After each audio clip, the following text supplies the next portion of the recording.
دعا کبھی مسلمان کی رد نہیں جاتی. مسند احمد میں حدیث ہے کہ مسلمان کی دعا کبھی بھی رد نہیں جاتی, یہ ذہن میں رکھیے گا. نبی علیہ السلام فرمایا کہ وہ 3 طرح سے قبول ہوتی ہے, یا جو کچھ مانگا وہ مل جائے گا, یا اس کے بدلے کوئی بہتر نعم البدل مل جائے گا, کوئی مصیبت بھی ٹال سکتی ہے, اور اگر یہ نہ ہوا تو وہ تمہاری دعا قیامت کے دن کے لیے سٹور کر دی جائے گی, تمہیں اجر ملے گا. لہذا یہ تو اپنے دماغ سے نکال دیں کہ دعا ریجیکٹ ہوتی ہے, دعا کبھی بھی ریجیکٹ نہیں ہوتی. دوسری بات, دعا کرنا آپشنل نہیں ہے, یہ مسلمان پہ فرض ہے. جو مسلمان دعا نہیں کرتا وہ اللہ کا نافرمان ہے, اللہ تعالیٰ کا باغی ہے, اللہ تعالیٰ اس سے ناراض ہوتا ہے. ادعونی استجب لکم ان الذین یستکبرون عن عبادتی, سورہ المؤمن کی آیت نمبر 60 ہے.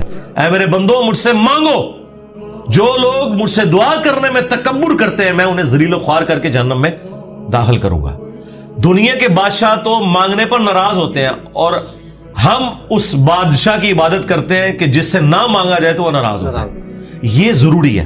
اچھا, جامعہ ترمذی میں حدیث ہے, نبی علیہ السلام نے فرمایا کہ جو چاہتا ہے نا کہ مشکل اور پریشانی میں اس کی دعا قبول ہو, اسے چاہیے کہ جب حالات فیوریبل ہوں اس وقت بھی اللہ کو یاد کرے. ہاں, دعا سے اپنے آپ کو بے نیاز نہیں کرنا. ٹھیک ہے. پھر دیکھیں سورہ البقرہ کی 186 آیت مشہور, وَإِذَا سَأَلَكَ عِبَادِي عَنِّي فَإِنِّي قَرِيبٌ أُجِيبُ الدَّعْوَةَ الدَّاعِ إِذَا دَعَانِ. ہاں, اے نبی صلی اللہ علیہ وآلہ وسلم, جب میرے بندے آپ سے میرے بارے میں پوچھیں تو آپ فرمائیں میں تمہارے بالکل قریب ہوں, ہر پکارنے والے کی پکار کو سنتا ہوں, لیکن فَلْيَسْتَجِيبُوا لِي, ان کو بھی تو چاہیے کہ میرا حکم مانے, وَلْيُؤْمِنُوا بِي, اور مجھ پر ایمان لائیں, لَعَلَّهُمْ يَرْشُدُونَ, تاکہ یہ کامیاب ہو سکیں. تو یہ ون وے ٹریفک نہیں میرے بھائی, یہ دونوں طرف سے ہے. اس طرح نہیں ہوگا کہ آپ نافرمانیوں کی زندگی گزاریں اور پھر آپ باغیوں والی زندگی گزاریں اور پھر دوستیاں بھی نمانے کی کوشش کریں. پھر دعا کا ایک پروٹوکول ہے. جامعہ ترمذی میں حدیث ہے, نبی علیہ السلام بیٹھے تھے, سیدنا ابوبکر سیدنا عمر بیٹھے تھے, ایک شخص آیا, اس نے نماز پڑھی اور ڈائریکٹ اللہ سے مانگنا شروع کر دیا. نبی علیہ السلام نے فرمایا سائل نے جلدی کی. پھر ایک اور شخص آیا, اس نے نماز پڑھی, اللہ کی حمد کی, پھر دروشی پڑھا, تو آپ نے فرمایا سل تعطا, سل تعطا, مانگ تجھے دیا جائے گا, مانگ تجھے دیا جائے گا.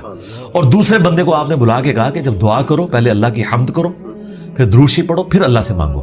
اور نماز میں دیکھیں پہلے ہم اللہ کی حمد کرتے ہیں, التحیات للہ والصلوات والطیبات, پھر سلام عرض کرتے ہیں, اس کے بعد دروشی پڑھتے ہیں, اور اینڈ پہ دعا. یہ پروٹوکول ہے دعا کا, یہ طریقہ ہے دعا کرنے کا. آپ نے دعا اس طریقے سے اللہ کے حضور پیش کرنی ہے تو دعائیں اللہ تعالیٰ قبول فرمانے والا ہے. اور بعض اوقات انسان یہ چاہتا ہے کہ جو میں مانگ رہا ہوں نا یہی مجھے مل جائے. یہ سب سے بڑی انسان کی کمزوری ہے. میں اپنی زندگی میں کئی ایسی دعائیں جانتا ہوں جو میں آج کہتا ہوں کہ شکر ہے وہ قبول نہیں ہوئی, اور اس وقت اگر آپ مجھے پوچھتے تو میں کہتا کہ میری زندگی کی سب سے بڑی خواہش یہ ہے. میں نے خلاف کعبہ 2002 میں پکڑ کے دعا کی تھی کہ اے اللہ مجھے بریلوی مارنا, بجائے یہ کہنے کہ مسلمان مارنا. میں ایک فرقے کے لیے دعا کر رہا تھا. شکر ہے اللہ قبول نہیں کی تھی, تیری مہربانی. آندہ بھی کوئی دعا قبول نہ آئے تھے, اسی میں بہتری ہے جو قرآن میں ہے نا کہ جس چیز سے تم کراہت محسوس کر رہے ہوتے ہو عین ممکن ہے اس میں تمہارے لیے خیر چھپی بھی ہو. اللہ جانتا ہے, تم نہیں جانتے. بعض اوقات انسان کسی چیز میں کراہت محسوس کر رہا ہے, اس میں خیر چھپی ہوئی ہے, اور جس چیز کو محبت کی نظر سے دیکھ رہا ہے اس میں اس کے لیے شر چھپا ہوا ہے. اس کو ڈاکٹر ذاکر نائک نے بڑی مثال پیاری دی تھی کہ آپ کا امریکہ میں کوئی بزنس ہو اور آپ نے فلائٹ سے پہنچنا ہو, میٹنگ ہو آپ کی, اور وہ میٹنگ آپ اٹینڈ کریں تو آپ کو کروڑوں کا بزنس ملنے والا ہے, اور اگر رہ جائے تو آپ کا اتنا نقصان ہو جائے گا سارے بزنس مین کے لیے. آپ جیسے ہی ٹریفک کے لیٹ ہونے کی وجہ سے ایئرپورٹ پہنچے اور آپ کو پتا چلے کہ وہ جہاز اڑ گیا ہے جس میں آپ نے جانا تھا, تو آپ کہیں گے میری زندگی کی سب سے بری خبر تھی جو میں نے سنی. اور اسی گاڑی میں واپس آتے ہوئے آپ کو خبر ملے کہ وہ جہاز کریش کر گیا, تو آپ کہیں گے وہ میری زندگی کی سب سے بہترین خبر تھی جو میں نے اس وقت سنی تھی. شکر ہے میں نہیں بیٹھا اس میں. ایک ہی خبر تھوڑی دیر پہلے زندگی کی بدترین خبر تھی اور اگلے لمحے وہ سب سے اچھی. اچھا, اس چیز کو اللہ نے قرآن میں حضرت موسیٰ اور خضر کے واقعے میں سمجھایا ہے جس میں وہ ایک بچے کی گردن مروڑ دیتے ہیں. وہ یہ نہیں ہے کہ یہاں کو پیر بچوں کی گردنیں مروڑیں گے, وہ فرشتہ تھا, وہ حضرت اسرائیل والا کام کر رہا تھا, اس کو اللہ تعالیٰ نے اتنی عمر بچے کو دینی تھی. لیکن اس کے جواب میں انہوں نے کیا کہا کہ تمہارے رب نے ارادہ کیا کہ اس سے بہتر اولاد انہیں دے, کیونکہ اس اولاد نے ذلیل کروانا تھا ماں باپ کو. تو مسئلہ تقدیر سمجھایا گیا نا کہ اگر کوئی تکلیف پہنچتی ہے تو آپ کو نہیں پتا. اور واصف علی واصف صاحب کہتے ہیں میں ایک دفعہ داتا دربار بیٹھا ہوا تھا, ایک بندہ دعا کر رہا تھا یا اللہ جو 25 سال پہلے میں نے دعا مانگی تھی وہ واپس لے لے, یہی وہ ریپیٹ کر رہا تھا. تو میں نے اسے بعد میں پوچھا کہ یہ آپ کیا بات کر رہے ہیں؟ تو کہنے لگا میری بیٹیاں ہی تھیں, ساری اچھی نکلی ہیں, لیکن میری تسلی نہیں ہوتی تھی. 25 سال پہلے میں نے ایک بیٹا مانگا رو رو کے, کتنی منتوں سے مرادوں سے, اور وہ چرس اور ہیروئن کے نشے میں پڑ گیا تو گھر کا سارا سامان اس نے بیچ دیا. تو بڑا بہتر کیا تھا اللہ نے جو مجھے بیٹا نہیں دیا ہوا تھا, تو یا اللہ وہ دعا واپس لے لے. ٹھیک ہے, اس لیے آپ نے اپنے معاملات کو ذرا دیکھ کے بھی چلنا ہوتا ہے, لیکن دعا ضرور مانگیں. اللہ تعالیٰ کے بارے میں پیسمسٹک نہ ہو, آپٹیمسٹک. نبی الاسلام کی حدیث ہے بخاری مسلم میں کہ کبھی یوں بھی دعا نہیں کرنی کہ اگر یا اللہ تو چاہے, اگر مگر نہیں, پورے پیشن سے مانگے, صحیح دعا مانگے. اور مسلم شریف میں حدیث ہے نبی الاسلام کہ ایک صحابی اتنے بیمار ہوئے کہ وہ ہڈیوں کا پنجر بن گئے. نبی الاسلام ان کی عادت کرنے گئے. آپ نے کہا کہ تو اللہ سے کیا مانگتا ہے یہ جو تیری حالت ہوئی ہوئی ہے؟ تو نے کہا یا رسول اللہ میں اللہ سے ایک ہی دعا مانگتا ہوں کہ اے اللہ جو تو نے مجھے آخرت میں عذاب دینا ہے نا دنیا میں ہی دے لے. نبی الاسلام نے کہا سبحان اللہ, اللہ پاک ہے, یہ تو نے کیا عقیدہ بنایا ہوا ہے.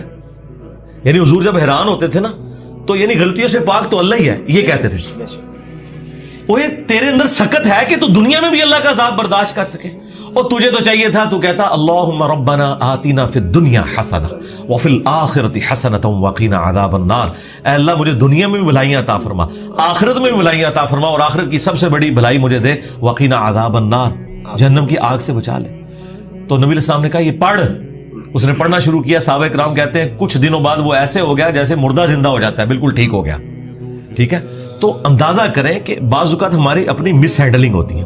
پھر نبی الاسلام نے کچھ ہمیں راستہ بھی بتایا ہے. بخاری مسلم میں حدیث ہے جس کی خواہش ہو کہ اس کی عمر دراز ہو جائے اور اس کے رزق میں برکت ہو. یہی دو دعائیں ہیں جس کے پیچھے لوگ درباروں پہ بھی جاتے ہیں, ادھر ادھر ذلیل ہوتے ہیں کہ جی صحت والی زندگی ہو, لمبی ہو, ظاہر انسان کے اندر اللہ نے خواہش رکھی ہے, اور فراخی ہو. نبی الاسلام نے یہ دونوں چیزیں گنوائی. بخاری مسلم کے الفاظ ہیں جو یہ چاہتا ہے نا وہ اپنے رشتہ داروں کے ساتھ اس نے سلوک کرے, شریکہ نال. پنجابی کہتے ہیں شریکہ نال, کیونکہ انسان دوسروں پہ لگا لیتا ہے, شریکہ نو نہیں دیتا. جدھر یعنی آپ کے وہ کامن انٹرسٹ ہوتے ہیں نا, وہ شریک ہوتے ہیں نا وہ, اس لیے آپ دیکھیں یہ سارے تعویذ دھاگے بھی شریک کرواتے ہیں. کبھی کسی محلے دار نے کسی پہ تعویذ نہیں کرایا, وہ آپ کی شریک ہی کروا رہے ہوتے ہیں. جہاں جیلسی فیکٹر تھا وہیں خرچ کرنے کے اوپر اللہ تعالیٰ نے اجر رکھا ہوا ہے, اور یہ آپ کے اوپر کتنی بڑی آزمائش ہے. جہاں آپ خرچ نہیں کرنا چاہتے وہاں آپ نے خرچ کرنا ہے.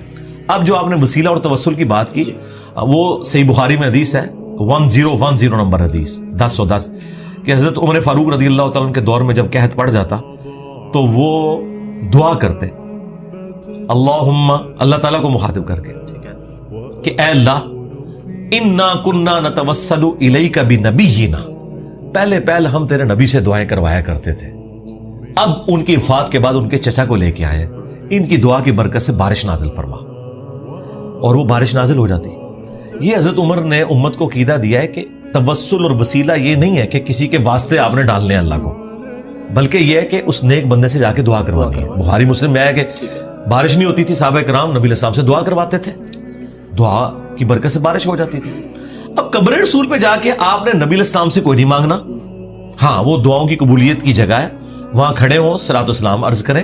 4 کتابوں میں موجود ہے, المصنف ابن ابی شیبہ میں, سنن کبری البیہقی میں, الموطا امام مالک میں, فضل الصلاۃ علی النبی کے اندر کہ صحابہ کرام اور خصوصاً ابن عمر کے بارے میں کہ مسجد نبوی میں وہ آتے, پہلے سفر پہ جاتے یا واپس آتے, پہلے مسجد نبوی میں 2 نفل پڑھتے اور قبر رسول پر آ کے عرض کرتے السلام علیک یا رسول اللہ, السلام علیک یا ابا بکر, السلام علیک یا عمر. ایک روایت میں السلام علیک یا ابا, میرے باپ آپ پر سلام ہو. تو یہ صحابہ کرام کا طریقہ تھا قبر رسول پہ حاضر ہونا, وہاں کھڑے ہو کر اللہ سے دعا مانگنی ہے. آپ نے کسی یعنی بزرگ سے یا پیغمبر سے ڈائریکٹ نہیں مانگنی, اور نہ واسطے ڈالنے ہیں. دیکھیں قرآن میں 40 کے قریب دعائیں آئی ہیں, سب ربنا کے ساتھ ہیں, کوئی وسیلے واسطے نہیں ہے اس میں. مجھے نہیں سمجھ آتی آپ وسیلے واسطے سے بھی آگے جا کے یہ ڈائریکٹ بزرگوں کو پکارتے ہیں, یا علی مدد کہتے ہیں, یا شیخ عبد القادر جیلانی مدد کہتے ہیں. ان سے پوچھو کہ اللہ کے بندو کیا مولا علی علیہ السلام نے کسی کا واسطہ ڈال کے کبھی دعا کی ہے یا اسے پکارا ہے؟ شیعہ کی جو سب سے اتھینٹک کتاب ہے نا مولا علی کے خطبات نہج البلاغہ, اس میں ایک خطبہ موجود ہے اپنے بیٹے کو انہوں نے کچھ نصیحتیں کی ہیں. اس میں انہوں نے کہا کہ حسن یاد رکھنا تم اس کی اولاد ہو جس نے عنقریب مر کے مٹی ہو جانا ہے. بقا صرف اللہ کی ذات کو ہے. حسن جب بھی تجھے مصیبت اور پریشانی ہو صرف اسی کو پکارنا, اور اے میرے بیٹے حسن یاد رکھنا اللہ کی بارگاہ وہ ہے جس میں اس نے اپنے لیے کوئی دربان بھی مقرر نہیں کیا. تم ڈائریکٹ اللہ سے مانگو. اب مجھے بتائیں اگر یا علی مدد کا عقیدہ ہوتا تو سب سے پہلے وہ اپنے بیٹے کو سکھاتے حسن ابن علی کو. اگر حسن ابن علی کو یا علی مدد کا عقیدہ نہیں سکھایا گیا تو باقی تو شاہی کوئی نہیں. پھر یہ سارے انہوں نے گھڑے ہوئے عقیدے. ہاں آپ یہ کہہ سکتے ہیں اے اللہ جو تجھے اپنے نبیوں سے, ان کے اہل البیت سے, ان کے صحابہ سے محبت ہے, میں اس محبت کا وسیلہ تجھے پیش کرتا ہوں کہ میرا یہ کام کر دے. یہ اللہ کی صفت کا وسیلہ ہوگا. ٹھیک ہے. وَلِلَّهِ الْأَسْمَاءُ الْحُسْنَى فَادْعُوهُ بِهَا. اللہ کا اپنے پیغمبروں سے محبت کرنا یہ اللہ کی صفت ہے, اس کا آپ وسیلہ پیش کر سکتے ہیں. ٹھیک ہے. اس طرح نیک اعمال کا وسیلہ وَاسْتَعِينُوا بِالصَّبْرِ وَالصَّلَاةِ, نماز اور صبر کے ذریعے اللہ کی مدد چاہو, بالکل آپ وسیلہ پیش کریں. وہ 3 لوگ وہ غار میں پھنس گئے تھے, بخاری مسلم میں آتا ہے, انہوں نے اپنے عمل کا وسیلہ پیش کیا. یہ آپ کریں, بالکل کریں, اس میں تو کوئی شک والی بات نہیں. لیکن یہ جو واسطے ڈالنا فلانے دا صدقہ یہ کوئی ثابت نہیں میرے بھائی. اس طرح کی کوئی روایت اصول محدثین کے اوپر صحیح نہیں ہے جی.